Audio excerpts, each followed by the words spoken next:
Assalomu alaykum, hurmatli obunachilar. Mana velosipedimizni tayyorlashga tushdim. Xudo xolasa yangi kelgan tovarni. Mana hamma yo'g'ini chachib olib, endi havoimiz sovuq bo'lganligi sababli hozir mayda-chuyda ishlarni qilib turibman. Bu ham ish. Suvda ish qilishga hozir to'g'risi sovuq havo. Ish qila olmayman. O'zi girib ko'rib yaqinda tuzaldim. Mana shu holatga keltirib qo'yapman mana.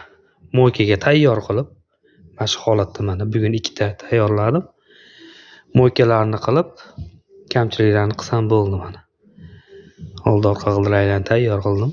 Mana buni ham g'ildiraklarni yechib oldim. Mana bu yerda turibdi g'ildiraklar. Mana shular ham mana xuddi shu holatda bo'ladi. Mana buni gazelni g'ildiragi mana bu. Shu holatda mana orqa g'ildiragi o'ziga zajimlab qo'yilgan bo'ladi. Mana pedal mana bu.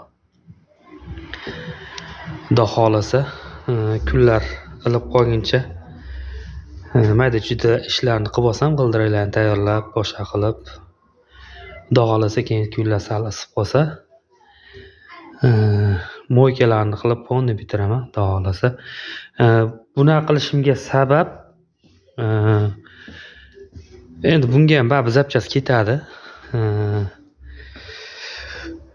Zapchast qanaqa zapchast ketishi aniq bo'ladi mana shu holatda hozir. Spiska qilaman bitta. Keyin optim joyatiga borib, olib kelaman zapchastlarini. Olib kelib sraz yummo'ykasini qilib bitiraman. Tayyor bo'ladi. Shuning uchun shu holatga keltirib qo'yapman. Zapchast aniq nima kamchiligi bo'lganligi uchun mana shu holatga keltirib qo'ydim. Xudo xolasa mana bu uyda xona to'la velosiped. Xudo xolasa bularni ham tayyorlab olsam, yana birorta xonaga joylayman yoki tashqariga joylarman. Xudo xolasa chiroyli velosipedlar. Kimga shunaqa sifatli, yaxshi velosiped kerak bo'lsa, pastdagi raqamlarga murojaat qilinglar.